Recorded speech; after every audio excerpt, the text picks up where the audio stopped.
Hello, and welcome back to another episode of Money and Marriage Made Simple. Today, we're diving into something that trips up so many couples: how to actually talk about money without turning it into a fight. If you've ever left a financial conversation with your spouse more stressed than when you started, this one's for you.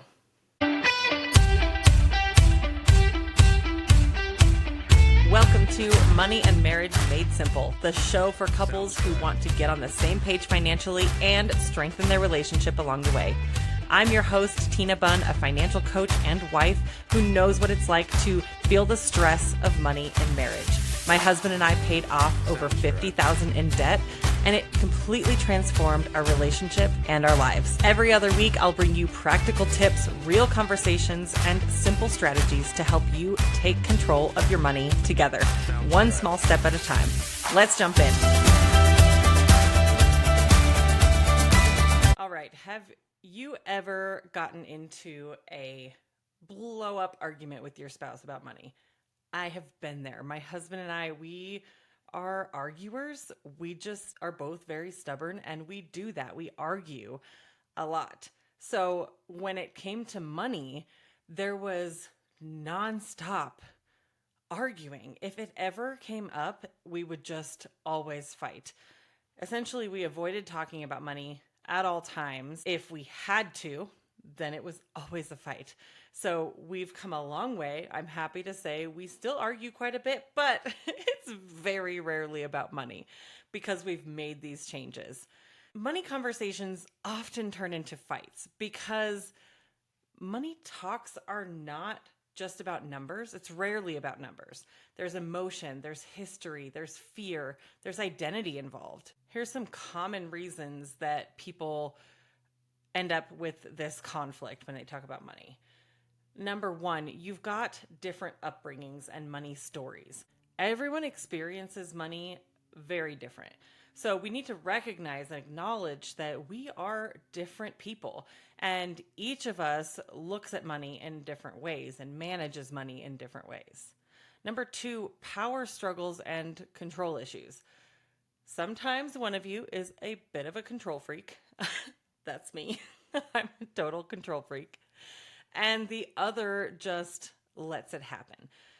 Now, that's not always the best thing. One person can be the primary manager of the money, so to speak, but you both need to be involved and be aware of what's going on with your finances. Number three, mismatched expectations and assumptions. You may have expectations that the husband or maybe the wife should be the one managing the finances.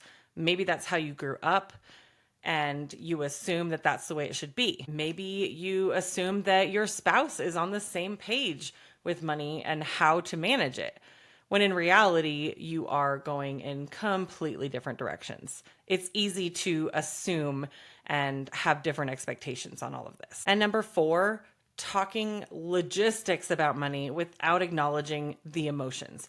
We often treat money like a math problem. There's a clear problem, there's an obvious solution. Money is not always about math. So you need to consider and acknowledge that the emotions that you are feeling. Husbands, I'm talking to you here.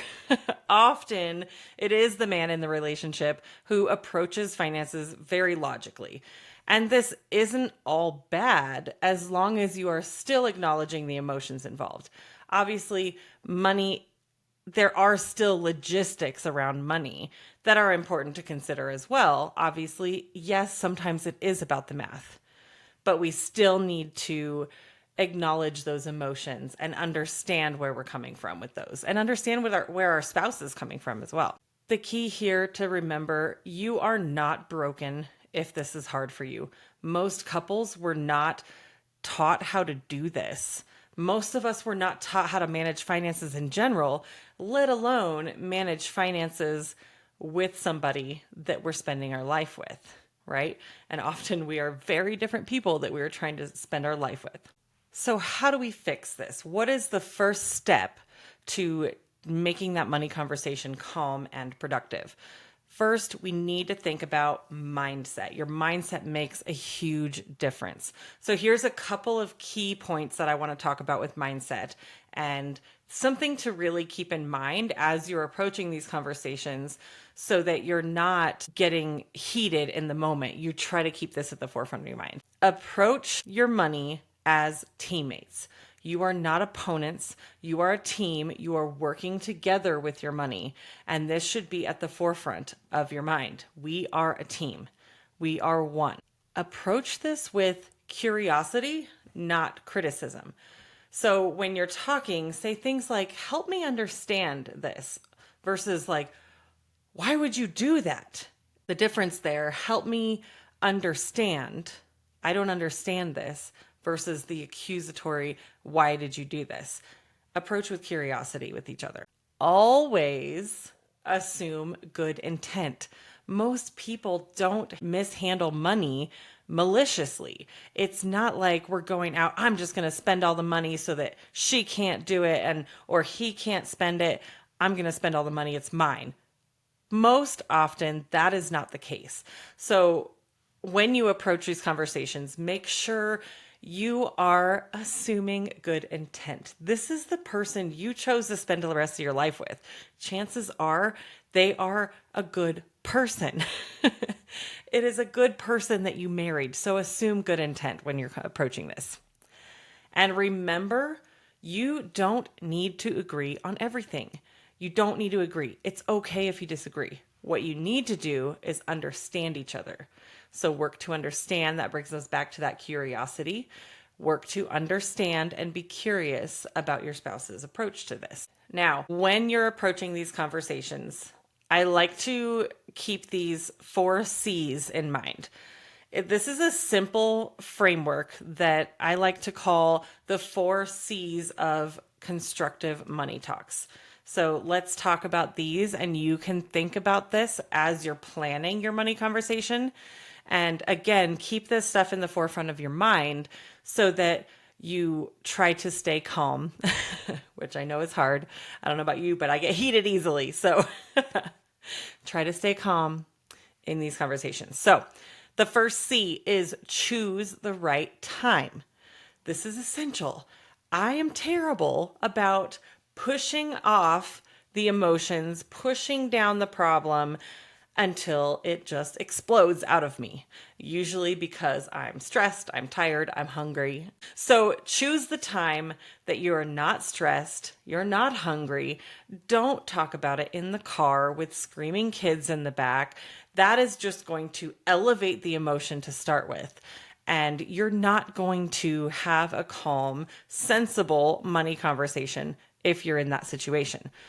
So the best way to do this is to set a regular money date. This can be a daytime money date on the weekend. Maybe you go out for coffee and you talk about this stuff, or maybe it's a regular date night that you get someone to watch the kids and you go out and talk about money. Doing it regularly like this is very important because it takes the pressure off. Having a huge, tense money conversation where there's buildup, that is not as good as having just this regular money check-in. I recommend at the very least you do this monthly. Ideally, it would be like a 15-minute check-in every week. All right, the next C is create a safe environment. What does this mean? This does not mean like the literal place that you're having this. This is just the feeling around the conversation. So start with appreciation, not accusation. Make sure you start with something like, I love you so much, but I don't understand why you spend money like this. Can you help me understand this? But you start with, I love you so much, and I really want to make a difference in our lives. I want to accomplish these goals that we have. I want to stop fighting about money so much. I love you, and I don't want to keep fighting about this. So always start with that appreciation and then use I statements as opposed to you. I really don't want to keep fighting about money. I really want to have a closer relationship with you, and this money tension is getting in the way of that. Don't say things like you always or you never. That is just going to put your spouse on the defensive, and you're going to immediately, again, elevate those emotions. The next C is clarify the goal. This is huge. When you plan a conversation, clarify what you want to get out of that conversation. Are we solving a problem? We are behind on the mortgage. We need to figure out how to solve that. That's a problem. We need to figure out a solution. That's going to be more logistics. Are we dreaming together? Dreaming is so important. You need to dream about your future. You need to make those goals. That's going to be a more emotional conversation. Are we just checking in and reviewing the budget? Again, more of a logistics. Avoid blending the emotions with the logistics. Make sure that you have the emotional and the logistics conversations separate if possible. And the last C, collaborate, don't control. Have a win-win mindset. Again, you are a team. How can we solve this together? Make sure you're trying to come up with ways to compromise, and again, try to understand what your spouse is thinking and where they're coming from. That's really going to help you approach this with that win-win mindset. If things start to get too heated, take a break. Take a breath. Start with your breath. This is, if you haven't read Jefferson Fisher's The Next Conversation, amazing book, but he always says your first word should be your breath. This has been an amazing tool for me when I'm talking to my husband about things that are tense. If I feel myself getting heated, I take a breath before I respond. And then you can take an even longer break. If it's really getting heated, you can say, you know what? I'm feeling really emotional and I'm feeling really defensive. I think it would be a great idea to move this conversation to another time. Or can I take 15 minutes to cool off and think about what we're talking about here? Take a break if you need to before things get too heated and out of control. And also ask yourselves, do we need to agree on this right now? Maybe this is something that you don't necessarily need to agree on at all. Or maybe it's just something that you can talk about and agree on at a later date. If things start to get heated, think about that too. All right, here are a few conversation starters that you can use for your next money talk. This may be a great way just to get the conversation going if you don't really know where to start. So you can say something like, can we set aside some time this week to talk about our money goals? So you're asking for intentional time and you're setting the goal for that conversation. We want to talk about money goals. So I want to actually make some money goals together. I feel anxious when I look at our spending. Can we make some time to look at that together and figure out next steps? This one I love because it starts with that I statement. I feel anxious when we look at our spending. And then it's talking about working as a team. Can we look at this together and figure it out together? So that is a great one to get started. What's something money related you'd love to feel more confident about? This is great because it helps figure out where your spouse is coming from with money. What is something that you are really not confident about with money, and how would you like to improve that? And the last one is great for goals and that dreaming together. What kind of life do you want to build together? Where do you see us in 5 years? This is fantastic because you are thinking long term, you are thinking positively, you're talking about what kind of a life do you want to build together. This is very positive and it's a great way to get started before you talk about the logistics of money. Now, sometimes you can get stuck. Every conversation still turns into a fight. So what do you do about it? Number one, consider outside help. This may be a financial coach like myself. You may consider private coaching or even a marriage counselor. Both of these are great options to be that third party who is kind of the buffer between you and can help you understand where you're coming from and what may be happening and what may be causing those fights. Sometimes deeper fears are showing up as money tension. So many of us have these fears around money, and if you're anything like me, that comes out as defensiveness. My husband often will say something that he doesn't mean to be accusing at all, but because I've got this guilt and this fear about it, then I come back defensive. So a coach or a counselor can definitely help you understand those fears and see where it's coming from and how to work past it.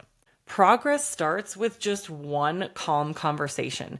So if you can have just one calm 15-minute conversation with your spouse about money, that is going to make you feel so much better, and you will see the progress. So that will set you up for the next conversation to be much better and much calmer. So keep working at it. Start with just one calm conversation.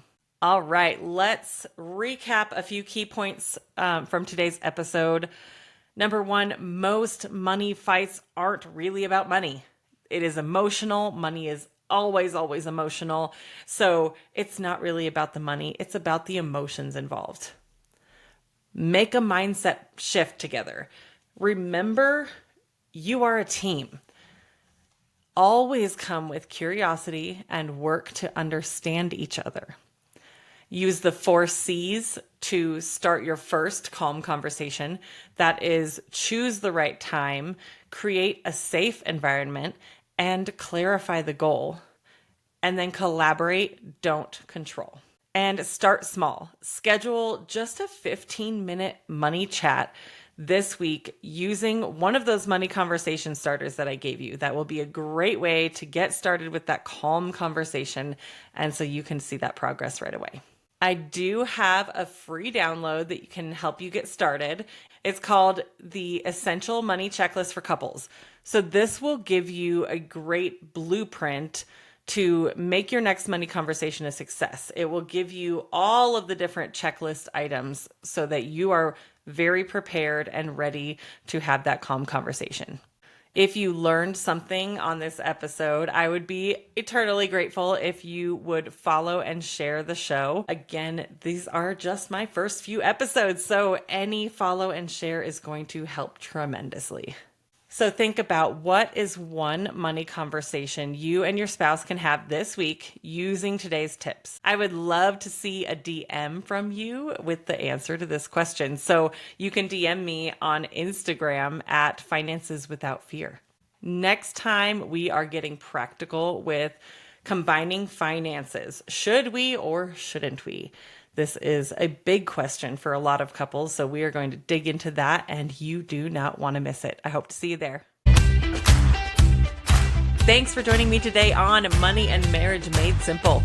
If you found this episode helpful, you'll love my Essential Money Checklist for Couples. You can grab that for free on the link in the show notes. Episodes will drop every other week, so be sure to follow the show so you never miss a new one.